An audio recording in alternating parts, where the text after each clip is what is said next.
Gerry Goldstein, how does a kid from a nice Jewish family end up in San Antonio, Texas? Well, actually, Richard, while I wasn't born here, it was part of that great generation's entry into World War II. I was at the latter end. My dad was stationed in Santa Maria, California, in the Army Air Corps, and I was born there. But my family is from San Antonio. My dad's grandfather was the first rabbi here, Rabbi Solomon, who Warren Maverick once pointed out. They obviously liked him so much they liked New York. They named him twice. So I grew up about a block from where I live now, down the King William Historic District. I know also as a child of the '60s that you tell us a little bit about your undergraduate life. My dad described it as a matriculation rather than paying for an education. I was accepted at Brown in Providence, Rhode Island, and at Tulane in New Orleans, and I took a look at Providence and New Orleans and opted for the latter. I spent 4 glorious years living in the French Quarter. I don't recall much about those early years. Then you clearly lived in the '60s. I did. They do say if you remember them, you weren't there. Yes. Did anything change when you went off to law school? Things changed dramatically after I got to law school. When I was in undergraduate school, 60 to 65, we were just starting to push into Vietnam with the advisors. By my second year in law school, the war in Vietnam was raging. We were rioting in the streets. My last year in law school, Robert Kennedy, Martin Luther King were both assassinated.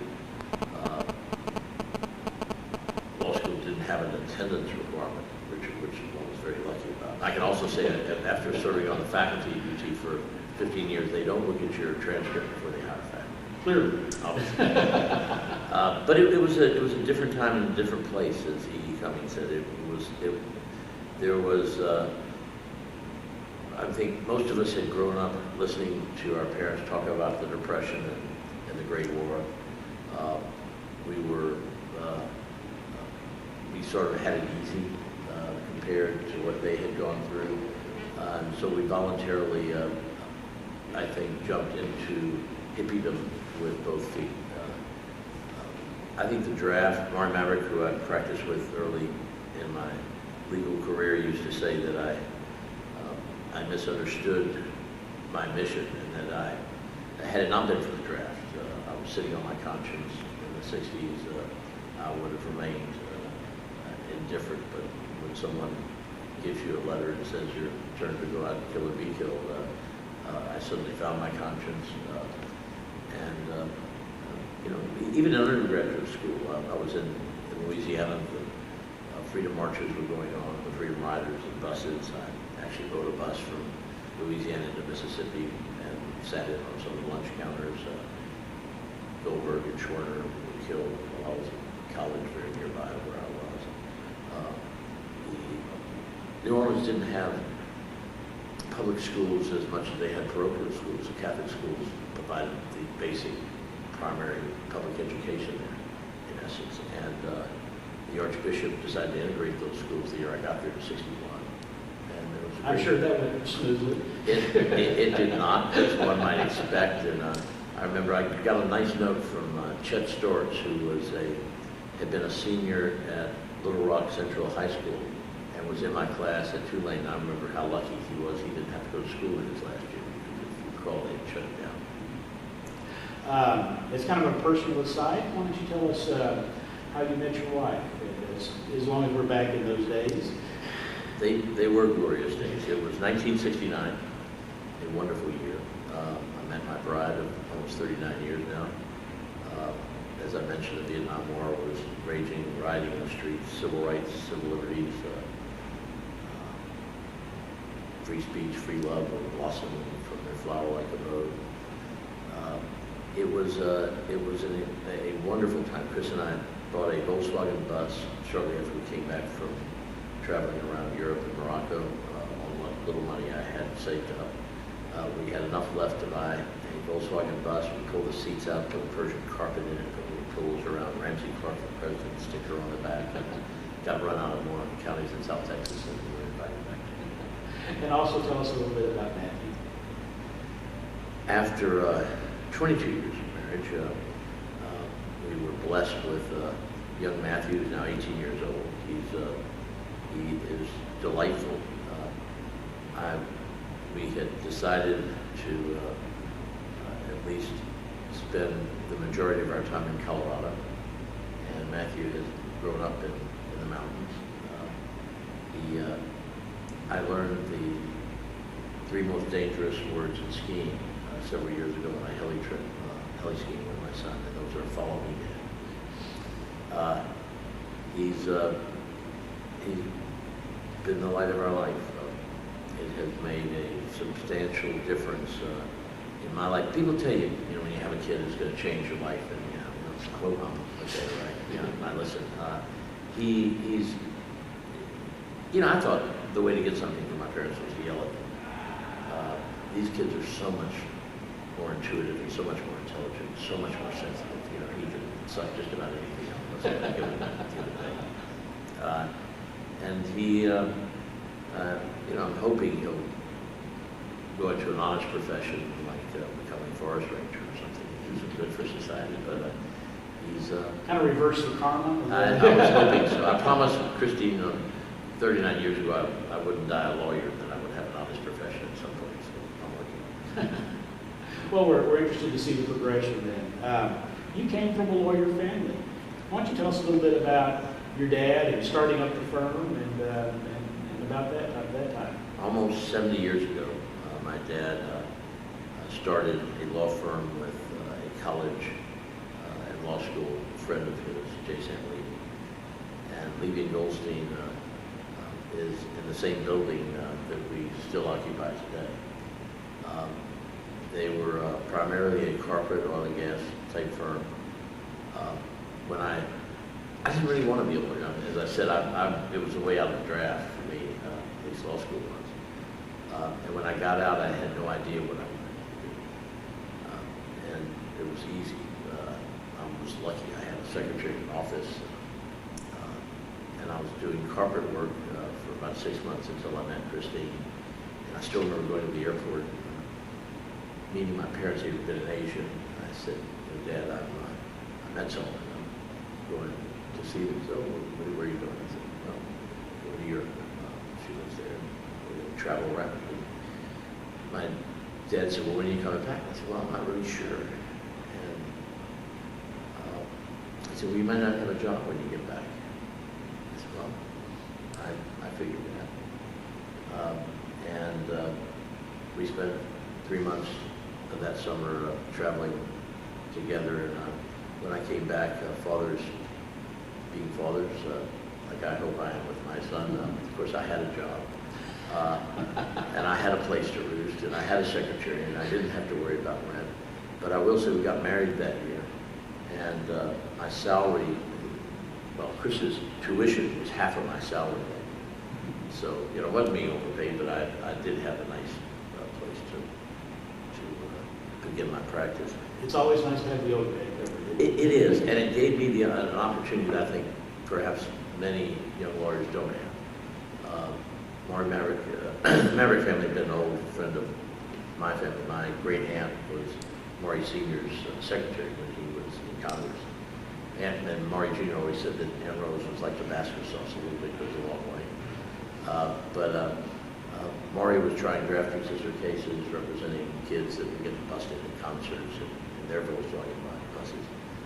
And it fit very neatly in with my politics and what I thought was my mission in life. And I will say that I have had an enormous amount of fun and I think enjoyed a great deal of satisfaction in both myself and my profession. I think, Richard, what you do is in the best tradition of our profession, particularly in what you have done in the later part of your life. This is about you and me. I think all of us in the criminal defense bar look up to those who sacrifice profit for principle. And I think you've done that. And I think to some extent, back in the 60s, that's what we were about. I may have gone astray, reading average, bit hard, and probably took hold of me, but it's been a wonderful trip. I mean, practicing criminal law is like theater. It's rewarding not only in a hedonistic way in the moment, but it's fun. I always win the cases when I retell them. They get better with age, like wine. And that's not to say it's not fun while we're there. And I honestly think most of us are sick enough, and so maybe there's a little bit of anarchy in all of us. We really do enjoy holding the system to its obligations, and I think that's what I think all of us wake up every morning and I actually thank God that I'm doing what I'm doing. I tease about not wanting to die a lawyer, but I'm not sure I could stand it, waking up and not having the opportunity to look forward to another day with another issue in another court in another place. I think it's what keeps us going. For most of us who observe Gerry Goldstein, it's kind of like, I'll just speak for myself, it's kind of like the ancient gods that emerge as adults from the womb. It just seems like you've always been kind of at the forefront of criminal defense law. And I know that you just mentioned part of it. How much did I pay you for that? I know that you've already mentioned part of it, but I'd like you to expand a little bit on this about what it was like apprenticing in the law with Maury Maverick. Maury was remarkable. He always chided me and said, you know, how do you represent criminals whose crimes you don't agree with? Maury really was a man of principle, and I always told him the reason I do this is because none of those people want to have lunch with me. That's changed. Now these white-collar folks do want to have lunch with us. They want to take us to their country club. They wouldn't have us as a member. They want us to agree with their politics, and it's not quite as much fun, although they're the new pariahs. The corporate executives are the new drug dealers. They're getting phenomenal sentences, and they're the targets of most people's venom and animosity. But Maury had a keen sense of righteousness. He taught me the essence of how we treat the least of us is how ultimately we can expect to be treated ourselves. He really did have that classic old-time Texas sense of righteousness and indignation at wrongs. He came out of that. His dad was in Congress, was in FDR's cabinet, that Yarborough liberalism that was they were pluralists. They really believed in what is good for the most of us is good for each one of us. And it was fun. You know, Maury got me involved in all sorts of fascinating cases, from suing school districts to get students who were publishing underground newspapers back into school in their senior year, to representing a high school dropout that went to the Texas Employment Commission and got a job at the Fiesta Theater showing Deep and Maury had a great sense of humor. He felt good about what he did. And I think that's, you know, if we wake up in the morning, look in the mirror and say, I've done right, we've accomplished something. Maury had a great sense of humor. I and my friends, the lawyers that I respect, you very much among them, have a definition called a real lawyer. A real lawyer is someone who, in our opinion, not only knows how to try a case, but knows how to appeal a case and does an outstanding job at both. And your reputation, of course, is both in the trial and the appellate realm. Why don't you tell us a little bit about the most interesting and fulfilling cases you've appealed? Well, it's always fun to win appeals, so those are the ones you remember. I used to sit on a brag letter. You won an appeal? I did. It's been a long time. I have to go way back in the Rolodex. But it is interesting when you think about the cases that stand out in our mind as being important, particularly in trials and appeals. And often, back in the old days, it was our own cases we were appealing, so we had a unfortunate familiarity with the facts of the case.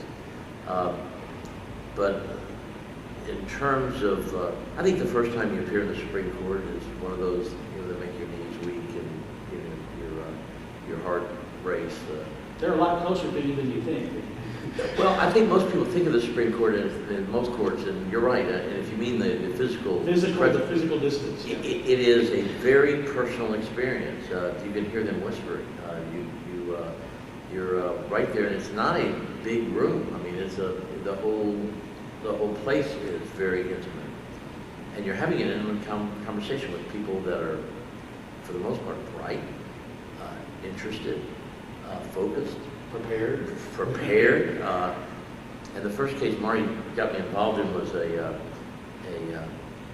socialist worker here who is handing out pamphlets on Fort Sam Houston on New Braunfels, which in San Antonio was a main thoroughfare, and it went directly through Fort Sam Houston, which at the time was the 4th Army headquarters, it's now 5th Army. And they had no guard posts, they had no screening. It just had a sign that said, "You're now entering U.S. government territory, you're subject to search and seizure." They had regulations about handing out literature, and they arrested Tom Flower.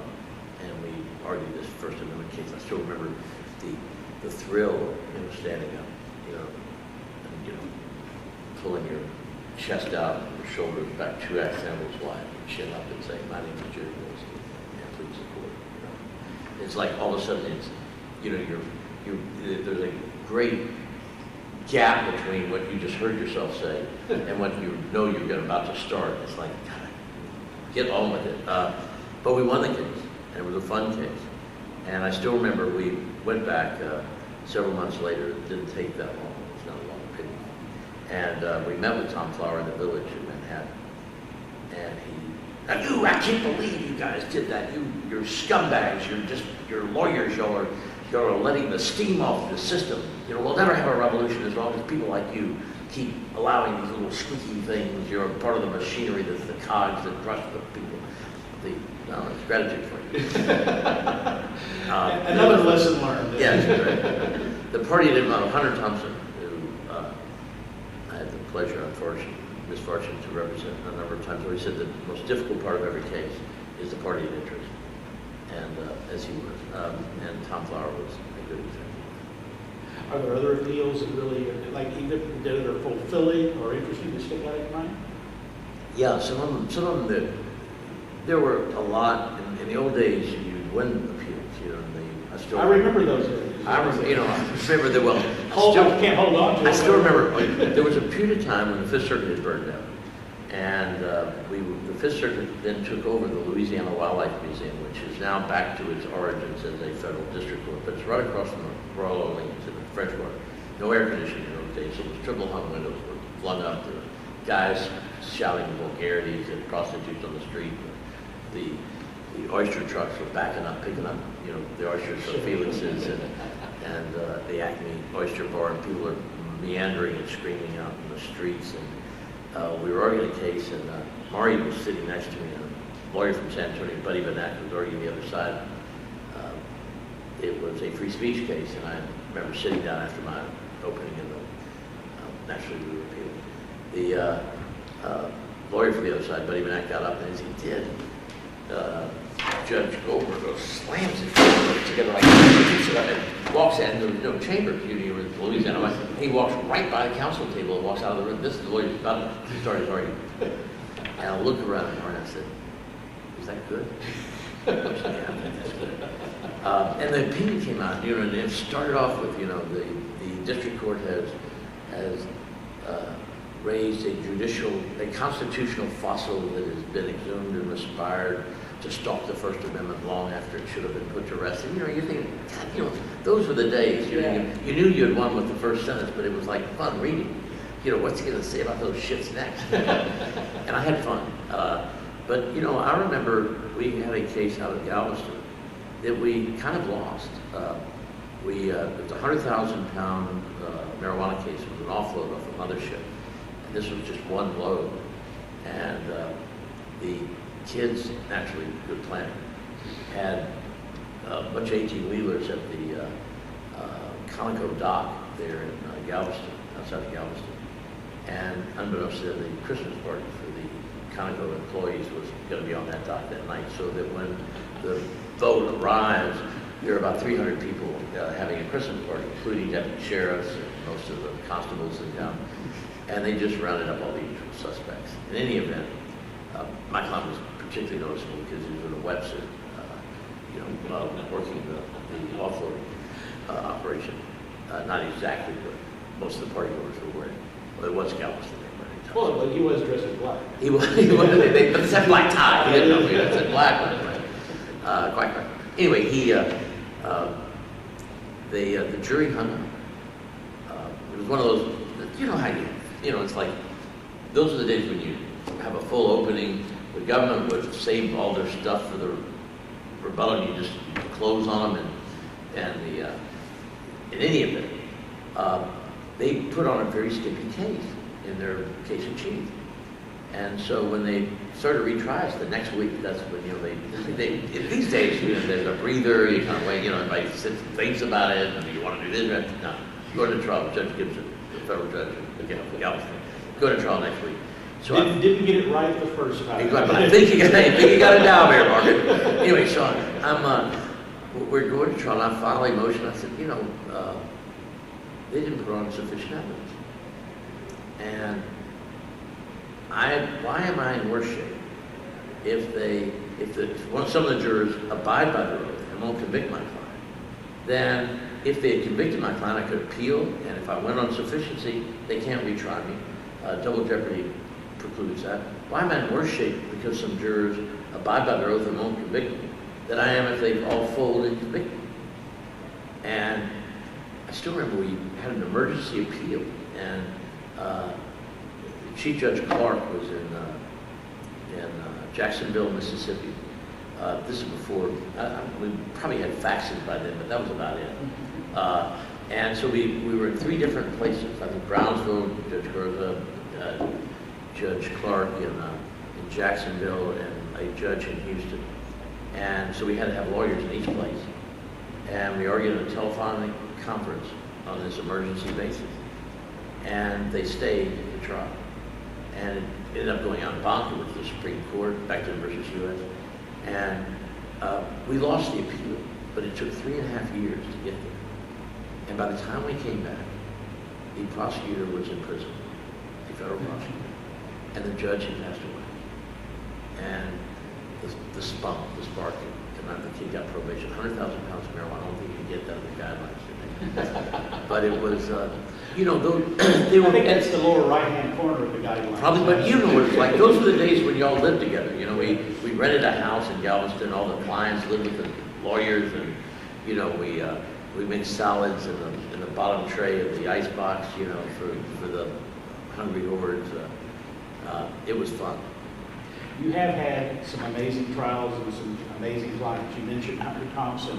What are just a couple of the trials and the clients that just absolutely stick out, either because of their difficulty or because representing them was such a fulfilling moment? I don't know why the difficult ones seem to come to mind. Pop right up. Hunter was a good example. Hunter was not only a client, but he was a friend, and he was somebody. I loved going out to Owl Farm where he lived in Woody Creek because, one night it'd be talking about sports with George Plimpton, and the next night it'd be a new female motorcycle gang from Louisiana. There was something fun always there. But he was not easy on his lawyers. He was a pain in the ass. And he prided himself, as many do, in outlawing, so that they were constantly arguing with the client about every issue.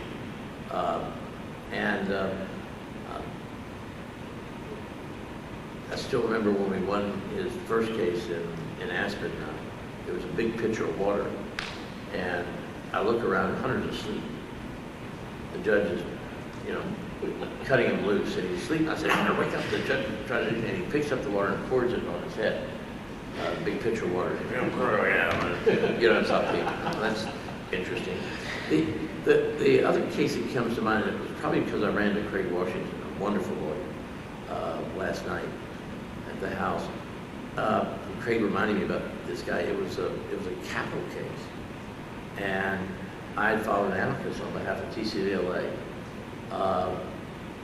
complaining that they had never given him a competency. And Samuel Houston Clinton wrote the opinion reversing his capital death penalty conviction. And the client writes a letter to Judge Clinton. I don't need no Jew lawyer with some do-good organization calling me crazy. I ain't crazy. And I don't want to, if I'm going to win, I don't want to win on that. I don't want that, and I don't want any damn here. Clinton writes a second opinion, withdrawing his first opinion. And Judge Now in Austin, who I had roomed with briefly when I was a young lawyer, he was in the legislature, and I just left Austin. I was practicing with my dad, as I mentioned. And I didn't want to be in San Antonio on the weekends, and he didn't want to be in Austin on the weekends. So we shared a room until he decided my lifestyle was not befitting the Texas legislature. But anyway, he now appoints me to represent. Now that the press is exactly, more often. Exactly. Yeah. So now it appoints me to represent this guy, who has said I don't want no Jew lawyer with some do-good organization. And I'm trying to tell him I'm not Jew, I'm Jewish. So the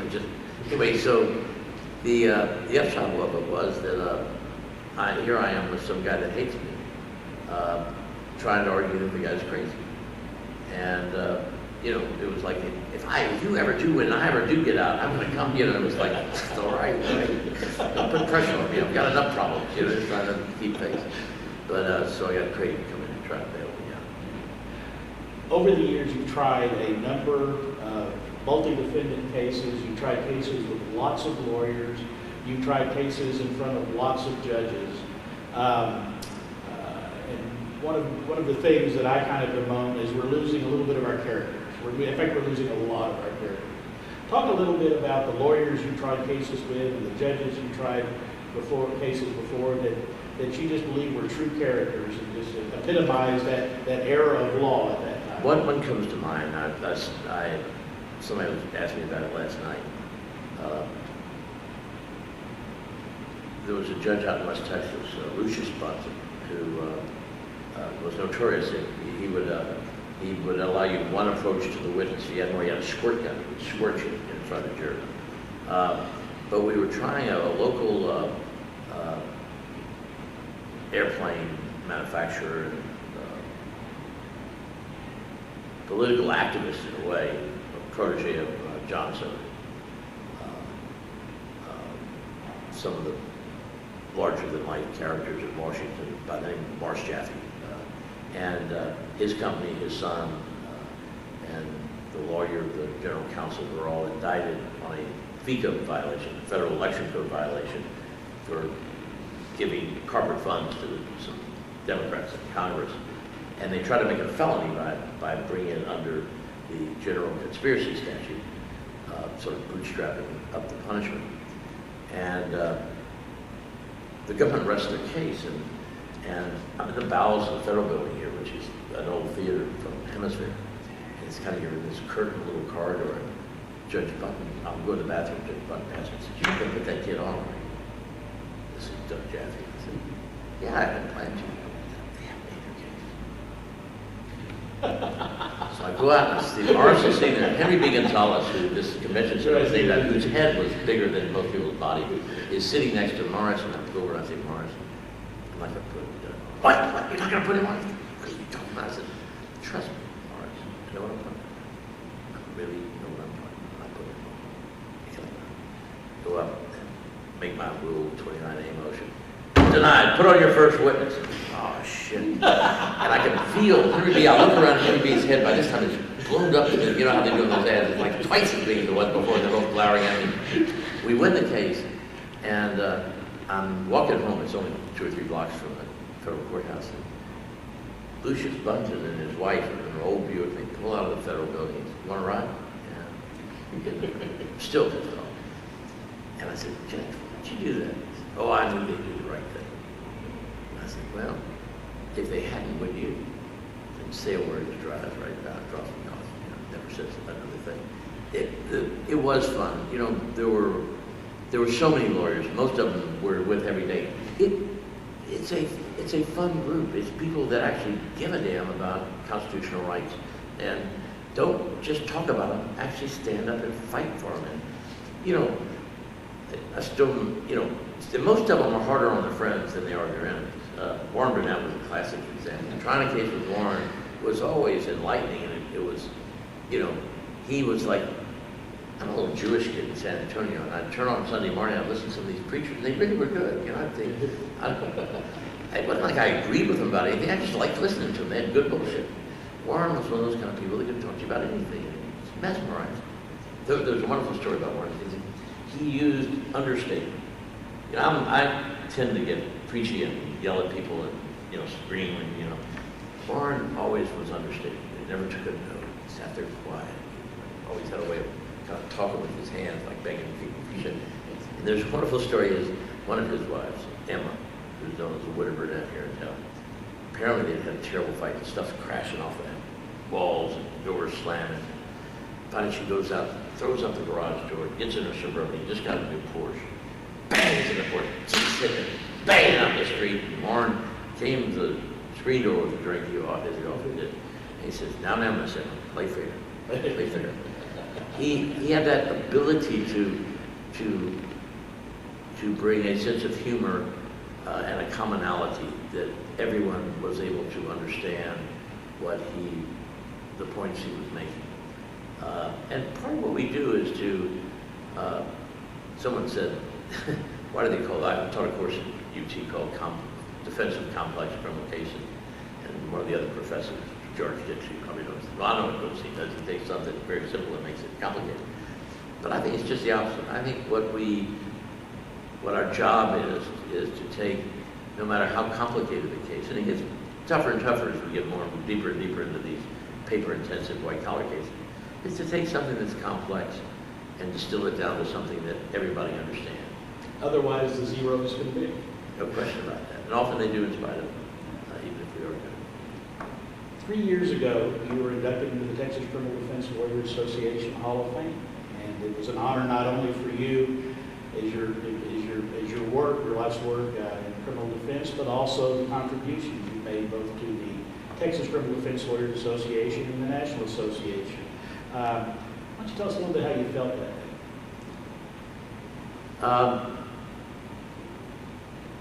Humbled, proud, but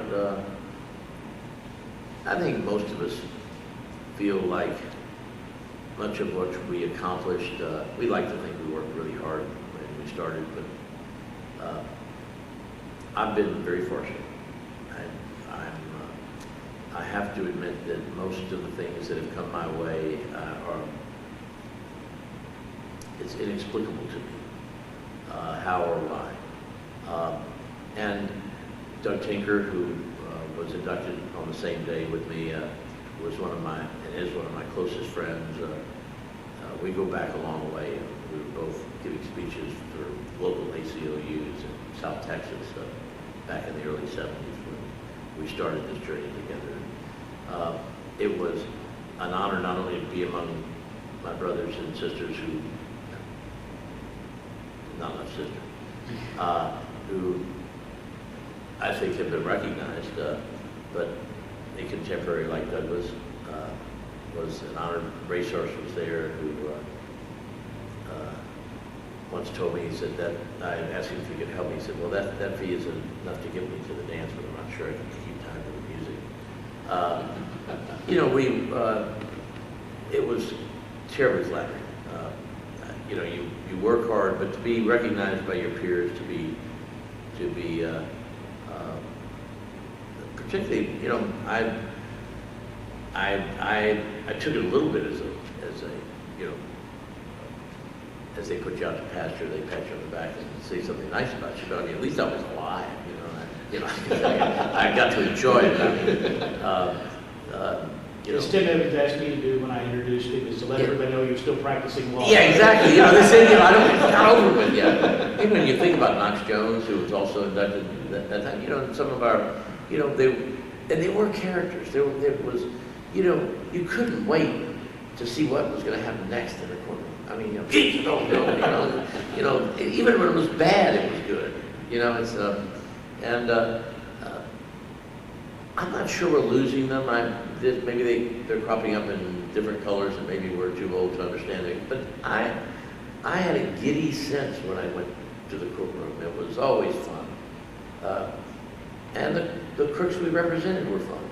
You know, things changed. You know, the hippies, the Vietnam veterans that were flying loads of marijuana in turned into car thieves. You know, not that they turned into car thieves, but you know, we had a national drug policy that managed to bump up the price of marijuana,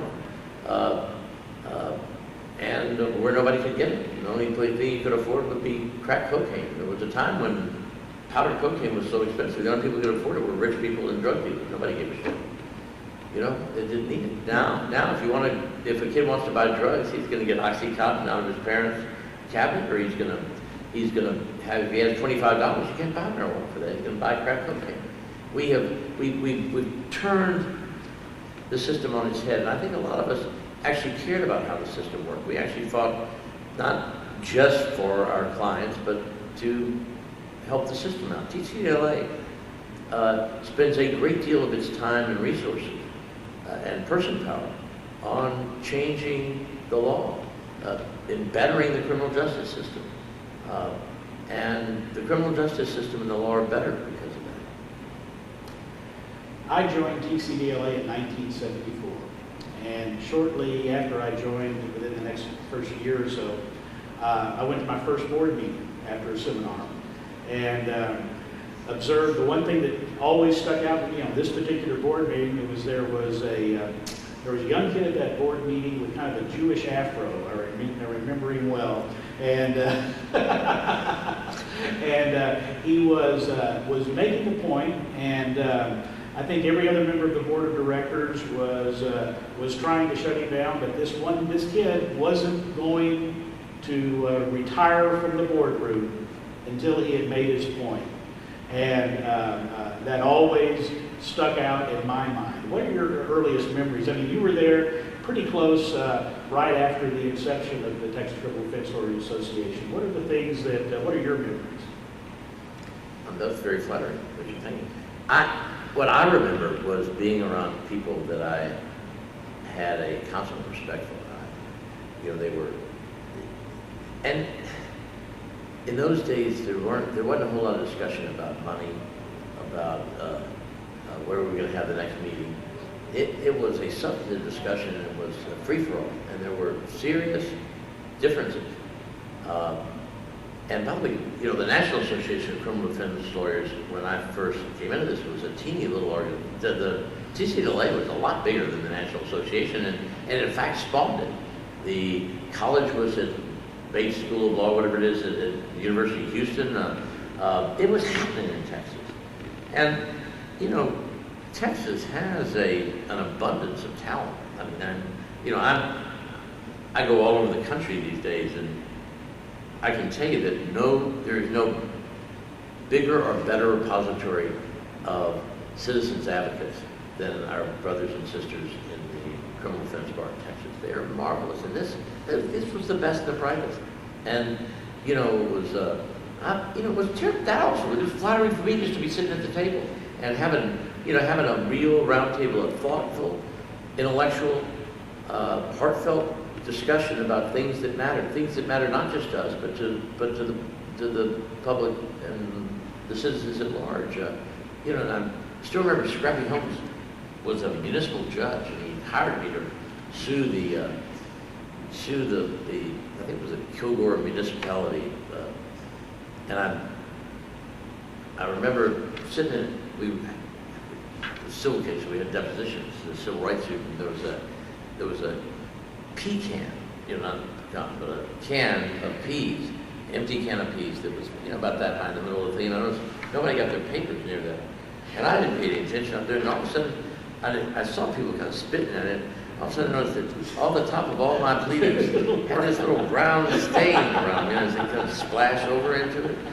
And, it was East Texas, and it was, which remind me, I can tell you one thing, the scrappy, it was, these are people that, you all lived together, you didn't have, where are you going to stay? You stayed with him and his son Jude. And he didn't have a can around or anything. And I remember waking up one morning and I had this dream about this seaweed that I got my hand had gotten caught in. I was drowning, and I wake up and the kid would spit his chew off into the space between the bed and the wall, and there was a big pile, and I stuck my hand in his chewing tobacco, spit out chewing tobacco. And you go around, for days I was washing my hands and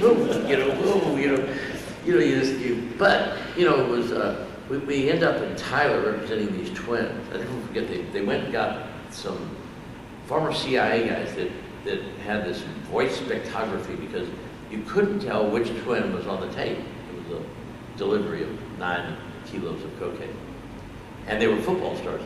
So they brought in these experts to tell which twin it was. We had an expert saying that they're identical twins. You can't tell the difference.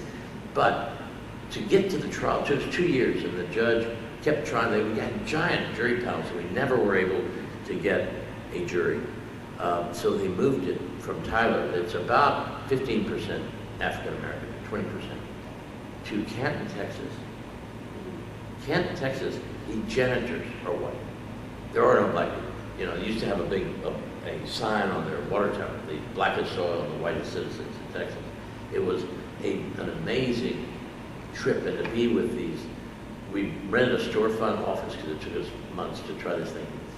And it was a fascinating trial because the judge got mad about us asking all these questions about racism in the community. He said, no more of that. And this one woman, he said, are there any other questions from the jurors? One woman got up and said, yes, Your Honor. He said, well, I'm the preacher's wife in this town, and I'm shocked at these people. They're lying. I heard them out there, and she starts calling people out that had been in the White Citizens Council about what they had said about these people. And you just don't. And the court reporter, for years after the King William Festival in our little community during Fiesta, his court reporter every year would bring her RV and her husband and her family, and they'd come down, and everybody became family. You were family not just with your clients, but with the personnel, with the jury. We're halfway through the trial. And I can tell you how long ago it was, 18 years this month, because Matthew was born. So I remember the judge, it was Juneteenth, the judge said, do you think we ought to have a holiday? He'd been such a racist the whole time. I said, no, why don't we just back a truck of watermelons up here? We can all, enjoy it. Anyway, so we're right in the middle of the DEA agent. It was a state case, but the DEA agent, they came and he had his flak jacket on with all his helmet and everything. He was explaining about how dangerous these guys were. The judge said, just a moment.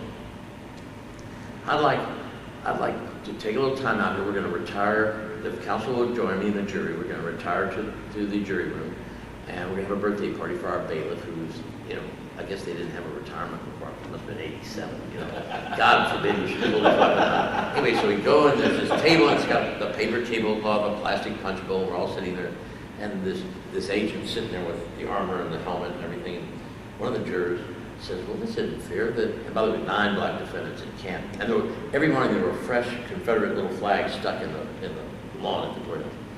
And the one of the jurors said, it's not fair that the defendants are sitting out here. So this guy with, helmet on, flak jacket, all 9 defendants pile into this crowded little jury room where we're singing happy birthday and having punch and cookies with the jury. So I knew that was a good time. Yes. You were president of the Texas Criminal Defense Lawyers Association during the legislative year. What are your memories of the year of your presidency?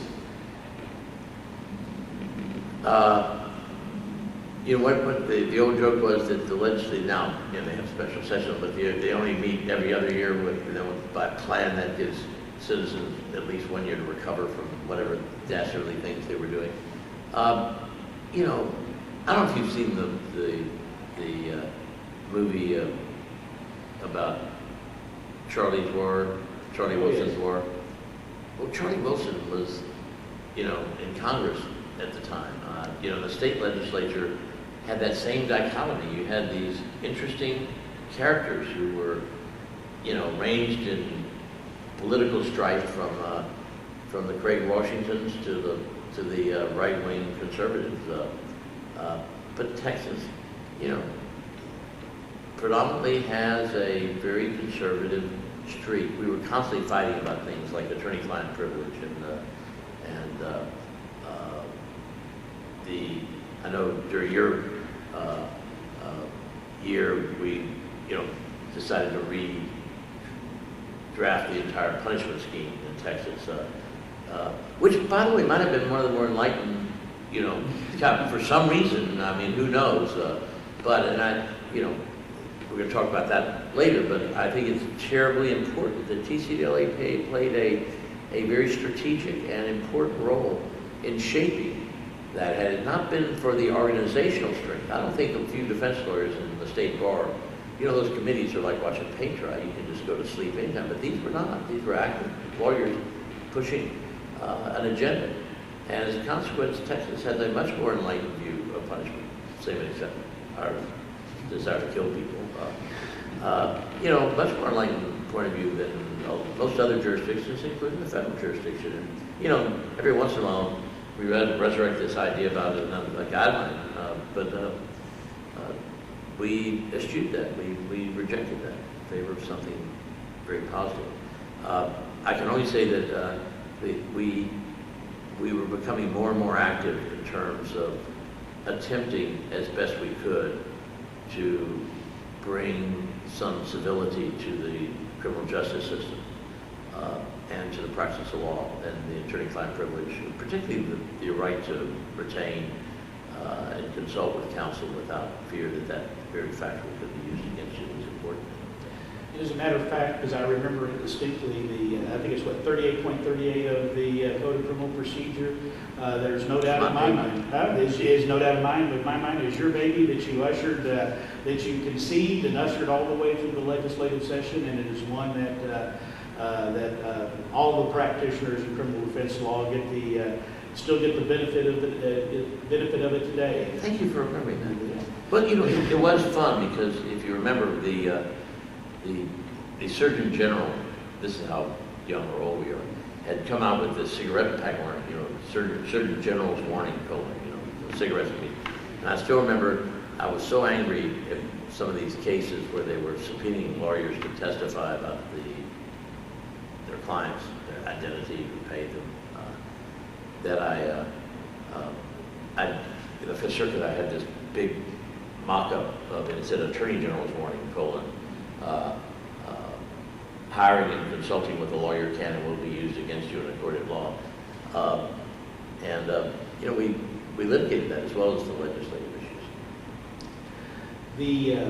In addition to all of the great cases and appeals you've had, there is no doubt one of the legacies, I believe, of the Texas Criminal Defense Lawyers Association, the National Association, and one of the great legacies that you bring to the table is that continuing legal education for the criminal defense practitioner kind of got started there in the early 70s, just before specialization came in 75, and you've always been at the forefront of that aspect of it also.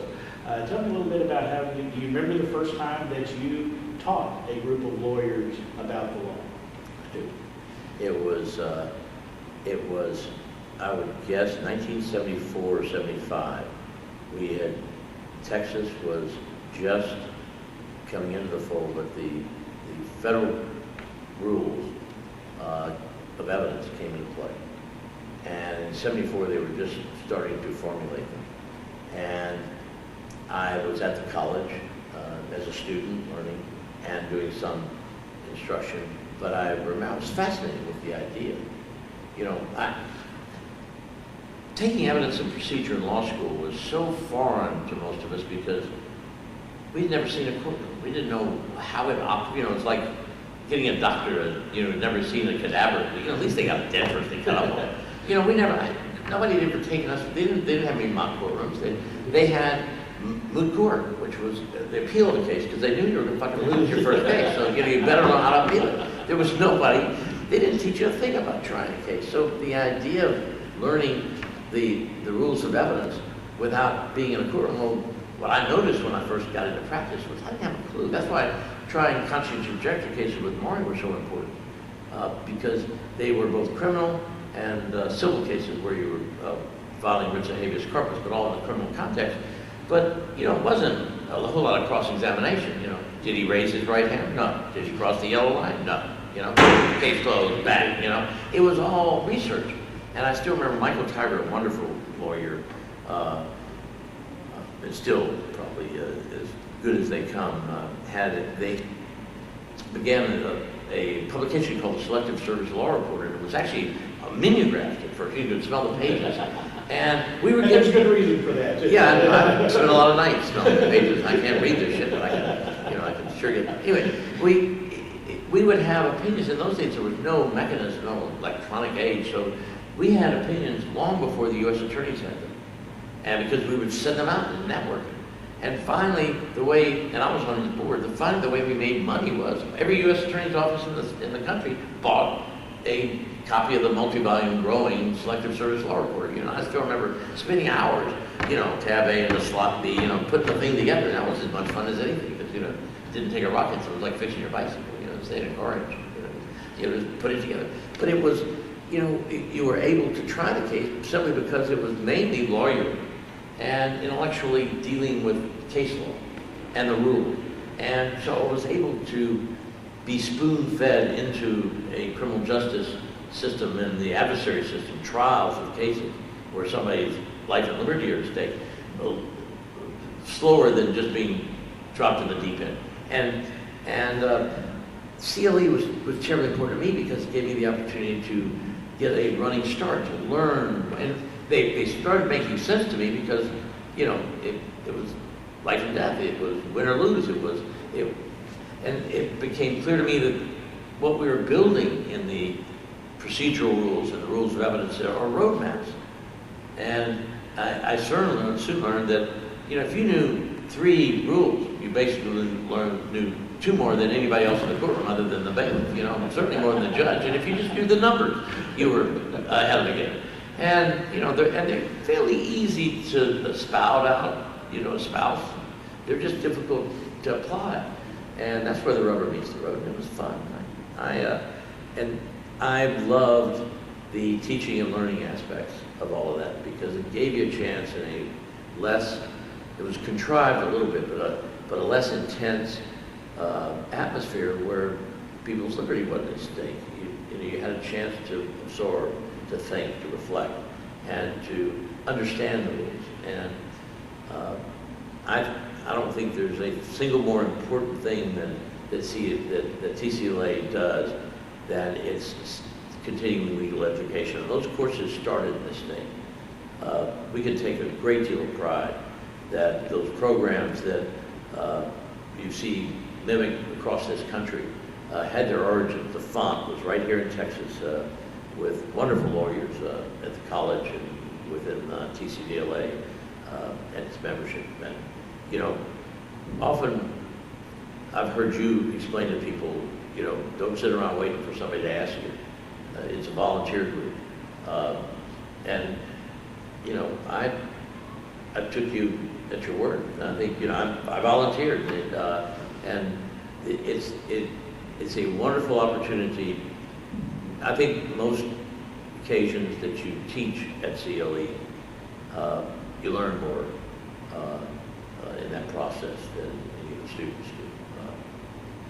Less than a year after you were president of the Texas Criminal Defense Lawyers Association, you became president of the National Association of Criminal Defense Lawyers. Tell us a little bit about the differences, if any. Teaching you how much bad taste. Teaching ACDO. It just kind of spread, didn't it? Then the question was? Were there any differences? Did you experience any differences in the management of the 2 organizations or the goals during your presidency? Well, you got to remember that the first thing that I got to do as president of that organization was fire my ex-law partner. There were a lot of differences. I'd have to say that there's a lot of commonality. I think the lawyers that stand up and protect citizens' rights across this country have a common thread of decency, of humanity, of a desire and willingness to place themselves in harm's way in order to protect liberty. I think most of them believe that the constitutional doctrines were developed with a keen sense of preserving personal freedom, and I think lawyers across this country share that religious advocacy. I will say that if I had to pick a difference, is that as any group grows in size and geography, you lose a little bit of the collegiality. I don't know if it's just we're all Texans, or whether it's simply the difference in one state, which is a pretty large state, and a national organization. But you can get lost in the morass of any CDO. I still think, and maybe I'm old and naive, but I still think of, the Texas Association as a group of fellow travelers, friends. It's a family. And you lose some of that when you spread it out across this country. Thank you. Thank you. Now it's my turn.